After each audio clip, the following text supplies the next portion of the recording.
ರೀ, ನಾನು ಹೇಳಿದ್ದೆಲ್ಲ ತಂದಿದ್ದೀರಾ ಪೇಟೆಯಿಂದ? ಹೂನೆ ಪಾರ್ವತಿ, ಎಲ್ಲ ತಂದಿದ್ದೀನಿ. ಇಷ್ಟಕ್ಕೆ 2800 ರೂಪಾಯಿ ರೊಕ್ಕ ತಗೊಂಡ ಅವನು. ಅಲ್ಲ, ತಿಂಗಳಿಗೆ 2800 ರೂಪಾಯಿ ಬೇಕಾ ನಿನಗೆ? ಮನೆ ಸಾಮಾನು ಅಲ್ಲಲ್ಲಿ ಒಂಚೂರು ನೋಡ್ಕೊಂಡು ಖರ್ಚು ಮಾಡೆ. ಮಗಳು ಬೇರೆ ಅವಳೆ ಮನೇಲಿ, ಅವಳು ಮದುವೆ ಬೇರೆ ಮಾಡಬೇಕು. ಚಿಂತೆಗಿಂತೆ ಐತೆ ನಿನಗೆ? ಅಯ್ಯ, ನನ್ನ ಮಗಳಿಗೆ ಏನ್ರಿ ಕಮ್ಮಿ? ಅಂದ ಇಲ್ವಾ, ಚಂದ ಇಲ್ವಾ? ಹುಡುಗ ಎಂಥವ್ನು ಸಿಗ್ತಾನಂದ್ರೆ ಅವನೇ ವಧು ದಕ್ಷಿಣೆ ಕೊಟ್ಟು ಮದುವೆ ಮಾಡ್ಕೋಬೇಕು. ಅಂಥವ್ನು ಸಿಗ್ತಾರೆ ಹೇಳ್ರಿ. ಆಹಾ, ಏನಮ್ಮ ಹಿಂಗನ್ಬಿಟ್ಟೆ ನೀನು? ನಿನ್ನ ಮಗಳೇನು ಸುರಸುಂದರಂಗಿ ಅನ್ಕೊಂಡ್ಬಿಟ್ಟಿದ್ಯಾ?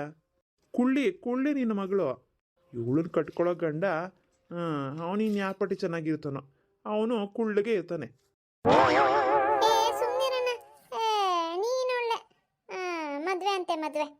ಅಮ್ಮ, ನನಗೇನು ಇಷ್ಟು ಬೇಗ ಮದುವೆ ಮಾಡ, ಬೇಕಾದ್ರೆ ಅಣ್ಣಂಗೆ ಮದುವೆ ಮಾಡಿ.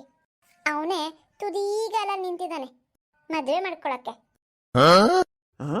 ಏನೋ ರಾಜು, ಏನೋ ಹೇಳ್ತಿರೋದು ಶಿಲ್ಪ? ಮದುವೆ ಮಾಡ್ಕೋಬೇಕು ಅನ್ಕೊಂಡಿದ್ಯಾ? ಅದಪ್ಪ, ನಾನು ಏನು ಹೇಳಿಲ್ಲಪ್ಪ ಅವಳಿಗೆ, ನಾನೇನು ಹೇಳಿಲ್ಲ. ಅಂದ್ರೂ ನಾನಲ್ವ ದೊಡ್ಡವನು, ಅದಕ್ಕೆ ಅವಳು ಹಂಗೆ ಅಂತಿದ್ದಾಳೆ ಅಷ್ಟೆ. ಓ ಹಂಗ? ಏನು ಯೋಚನೆ ಮಾಡಬೇಡಪ್ಪ, ನಿನಗೆ ನಾನು ಮದುವೆನೇ ಮಾಡಲ್ಲ. ಏ ಅದ್ಯಾಕಪ್ಪ ಹಿಂಗನ್ಬಿಟ್ಟೆ? ಮದುವೆ ಮಾಡಲ್ವಾ? ಯಾಕಪ್ಪ? ನಿನ್ನ ಮಠಕ್ಕೆ ಸೇರ್ಸೋಣ ಅಂದ್ಕೊಂಡಿದ್ದೀನಿ ಕಣೋ. ನೀನು ಚಿಕ್ಕೋನಿದ್ದಾಗ ನಿನ್ನ ಮಠದವ್ರು ಕೇಳಿದ್ರು, ನಾನೇನೋ ನಿನ್ನನ್ನು ಕೊಡೋಕೆ ಸಿದ್ಧ ಇದ್ದೆ. ನಿಮ್ಮ ಅಮ್ಮನೇ ಗೋಳಾಡ್ಬಿಟ್ಲು, ನನ್ನ ಮಗ ಕರ್ಗಿದ್ರು ಅಪರಂಜಿ ನನ್ನ ಮಗ ನನ್ನ ಹತ್ರನೇ ಇದ್ಲಿ, ಈಗಲೇ ಬೇಡ ಕಣ್ರಿ, ಅವ್ನು ದೊಡ್ಡನಾದ್ಮೇಲೆ ನೋಡ್ಕೊಳ್ಳೋಣ ಅಂತ. ಹೆಂಗೋ ಇವಾಗ ಮದುವೆ ವಯಸ್ಸಿಗೆ ಬಂದಿದ್ಯಲ್ಲ, ಹೊಲ್ಟು ಬಿಡು ನೀನು. ಮಠಕ್ಕೆ ಹೋಗೋರು ಯಾರು ಮದುವೆ ಮಾಡ್ಕೋತಾರ? ಅಬ್ಬಾ, ಶಾಂತಂ ಪಾಪಂ ಹಂಗೆಲ್ಲ ಯೋಚನೆ ಮಾಡಬಾರ್ದು. ಹೋಗಪ್ಪ, ನನಗೆ ಸನ್ಯಾಸಿ ಆಗೋಕೆ ಇಷ್ಟ ಇಲ್ಲ. ಮತ್ತೆ ಸಂಸಾರಿ ಆಗ್ಬೇಕಾ ನೀನು? ಇನ್ನೇನಪ್ಪ, ನನ್ನ ಫ್ರೆಂಡ್ಸ್ ಎಲ್ಲ ಈಗಾಗಲೇ ಮದುವೆ ಮಾಡಿಕೊಂಡು ಇಬ್ಬರಿಬ್ರು ಮಕ್ಕಳಿದ್ದಾರೆ. ನನ್ನನ್ನು ನೋಡಿದ್ರೆ ನೀನು ಸನ್ಯಾಸಿ ಮಾಡಬೇಕು ಅಂತ ಅನ್ಕೊಂತೀಯ? ನನಗೇನು ಒಳ್ಳೆ ಜೀವನ ಬೇಕು ಅಂತ ಇಲ್ವಾ? ನೀನೇನಪ್ಪ ಹಿಂಗಂತೀಯ? ಯಾರಾದರೂ ಒಬ್ಬನೇ ಮಗ ಬೇರೆ ನಾನು, ಯಾರಾದರೂ ಹಿಂಗೆ ಯೋಚನೆ ಮಾಡ್ತಾರಾ? ಇರೋದು ಒಬ್ಬನೇ ಮಗ, ವಂಶೋದ್ಧಾರಕ, ವಂಶನ ಉದ್ಧಾರ ಮಾಡಲಿ ಅಂತ ಅನ್ಕೊಳ್ಳೋದು ಬಿಟ್ಟು ನೀನೇನಪ್ಪ ಅವಳೆ ಸನ್ಯಾಸಿ ಮಾಡ್ತೀನಿ ಅಂತ ಹೊರಟಿದ್ಯಾ? ನೋಡಮ್ಮ, ನಿಮ್ದೊಳ್ಳೆ ತಮಾಷೆ. ಇರೋದೊಬ್ಬ ಮಗ, ಅವನು ಬೇರೆ ಸನ್ಯಾಸಿ ಮಾಡ್ತೀನಿ ಅಂತೀರಾ? ಚಿಕ್ಕ ವಯಸ್ಸೆಲ್ಲ ನೀವು ಕಳ್ಸೋಕೆ ರೆಡಿ ಇದ್ರಿ, ಆಗಲೇ ನಾನು ಕಳ್ಸೋಕೆ ಒಪ್ಕೊಂಡಿಲ್ಲ, ಇನ್ನು ಈಗ ಒಪ್ಕೊಂಡ್ಬಿಡ್ತೀನಾ? ನಮ್ಮ ವಂಶನ ಉದ್ಧಾರ ಮಾಡೋಕ್ಕೆ ಅಂತಲೇ ಹುಟ್ಟಿರೋದು ಇವನು. ಒಬ್ಬನೇ ಒಬ್ಬ ವಂಶೋದ್ಧಾರಕ್ಕೂ ಸನ್ಯಾಸಿ ಮಾಡಿಬಿಟ್ಟು ಏನು ಮಾಡ್ಬೇಕಂತಿದ್ದೀರಾ? ಇನ್ನೇನೆ ಮತ್ತೆ? ಅಲ್ಲ, ಹೊಲ್ತಕ್ಕೆ ಹೋಗ್ಬಾರೋ ಅಂತ ಅಂದರೆ ಹೋಗಲ್ಲ, ಯಾವುದನ್ನ ಕೆಲಸ ಹುಡುಕೊಳ್ಳೋ ಅಂದರೆ ಅದೂ ಆಗಲ್ಲ. ಅದಕ್ಕೆ ಸನ್ಯಾಸಿನಾದರೂ ಆದರೆ ದುಡ್ಡು ತಾನಾಗೆ ಹುಡ್ಕೊಂಬರುತ್ತೆ. ಈ ನನ್ನ ಮಗ ಸಂಸಾರಿ ಆಗೋ ಬದಲು ಸನ್ಯಾಸಿ ಆಗೋದೇ ಬೆಸ್ಟು ನೋಡು. ಅಪ್ಪ, ನೀವೇನಾದರೂ ಹಂಗೆ ಮಾಡೋಕ್ಕೊಳ್ರೆ ನೋಡಿ, ನಾನು ಮನೆ ಬಿಟ್ಟು ಹೊರಟೋಗ್ತೀನಿ ಆಮೇಲೆ. ಹೂನು ಹೇಳಪ್ಪ, ಇಷ್ಟು ವರ್ಷದಿಂದ ಹಿಂಗೆ ಎದುರಿಸ್ಕೊಂಬಂದಿದ್ಯಾ ನಮ್ಮನ್ನ. ಕಾಲೇಜ್ಗೆ ಹೋಗೋ ಅಂತ ಬಡ್ಕೊಂಡೆ, ಕಾಲೇಜ್ಗೆ ಹೋದೆ, ನೆಟ್ಟಿಗೆ ಓದಲಿಲ್ಲ. ಹಾಳಾಗಿ ಹೋಗ್ಲಿ, ಯಾವ್ದಾರ ನಾನು ಅಂಗಡಿ ಪಂಗಡಿ ಇಟ್ಕೊಡ್ತೀನಿ ನೋಡ್ಕೊಳ್ಳೋ ಅಂತ ಅಂದ್ಬಿಟ್ಟು ಒಂದು ಅಂಗಡಿ ಇಟ್ಕೊಟ್ರೆ ಅದರೊಳಗಡೆ ಇರೋ ತಿಂಡಿ ಪಂಡಿ ಬಿಸ್ಕತ್ತು ಎಲ್ಲ ನೀನೇ ತಿನ್ಕೊಂಡು ಬರೋ ಫ್ರೆಂಡ್ಸ್ಗೆಲ್ಲನೂ ಹಂಚ್ಬಿಟ್ಟೆ. ಹಿಂಗೆ ಮಾಡಿದ್ರೆ ಏನು ಉದ್ಧಾರ ಆಗ್ತದೆ ಹೇಳು? ಏನು ಮಾಡೋಣ ಹೇಳಿ ನಿನಗೆ? ಗಂಡ್ಮಕ್ಳಂತ ಹುಟ್ಟಿದ್ಮೇಲೆ ದುಡಿದ್ರೇ ಬೆಲೆ ಕಣೋ, ಇಲ್ಲ ಅಂದರೆ ಯಾರು ಹೆಣ್ಣು ಕೊಡಲ್ಲ. ನೀನು ಓದಿರೋ ಹುಟ್ಟಿಗೆ ಯಾರು ಹೆಣ್ಣು ಕೊಡ್ತಾರೆ ಹೇಳು? ಅದಕ್ಕೆ ನಿನಗೆ ಮದುವೆ ಬೇಡ, ನಿನಗೆ ಸನ್ಯಾಸತ್ವನೇ ಸರಿ ಅಂತ ಅಂತಿರೋದು. ಹೇಳಪ್ಪ ನೀನು, ಯಾರಾದರೂ ಸಿಗ್ತಾರಪ್ಪ. ನೋಡಮ್ಮ ನೀನು. ಬಿಡ್ರಿ, ಸುಮ್ಮನೆ ರೇಗಿಸ್ಬೇಡಿ ಅವನ್ನ.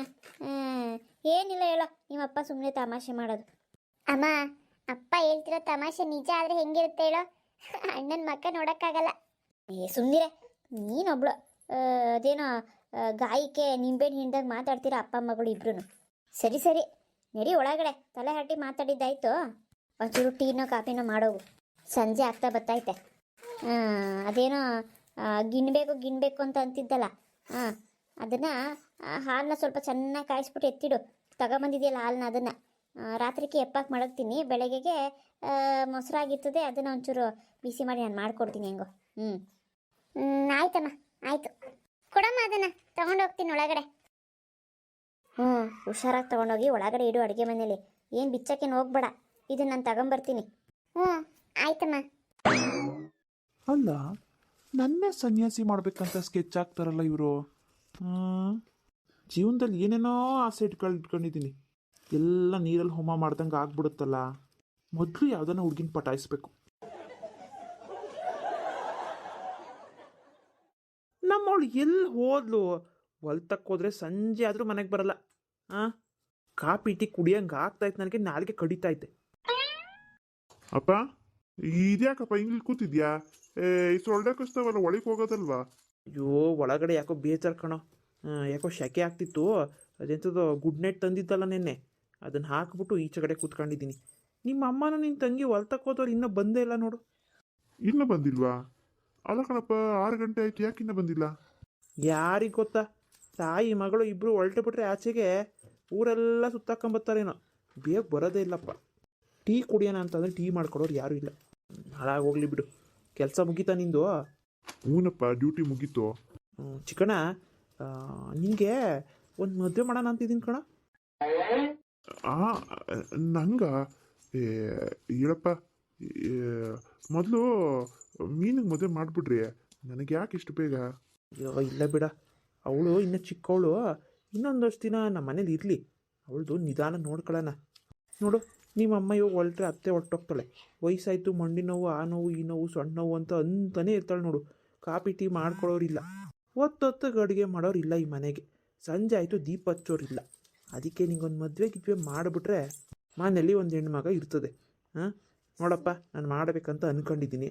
ಪಕ್ಕದಲ್ಲಿ ಸೋಮನಹಳ್ಳಿಗೆ ಹೋಗಿ ನಾಳೆ ಹೋಗಿ ನೋಡ್ಕೊ ಬಂದ್ಬಿಡ, ಒಂದು ಹುಡುಗಿ ಐತಂತೆ. ಅಪ್ಪ, ನಾಳೆನಾ? ಹೂನಾ, 2 ಮಾತು ಆಡ್ಬೇಡ ನೋಡು, ದೂಸರ ಮಾತೇ ಬೇಡ.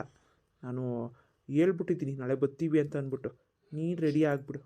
ಅಲ್ಲಪ್ಪ, ನಾಳೆ ಡ್ಯೂಟಿ ಐತೆ ನನಗೆ. ಹೇಳಲೇನ ಮಗನೇ, ಭಾನುವಾರ ಎಂಥ ಡ್ಯೂಟಿನ ನಿನಗೆ?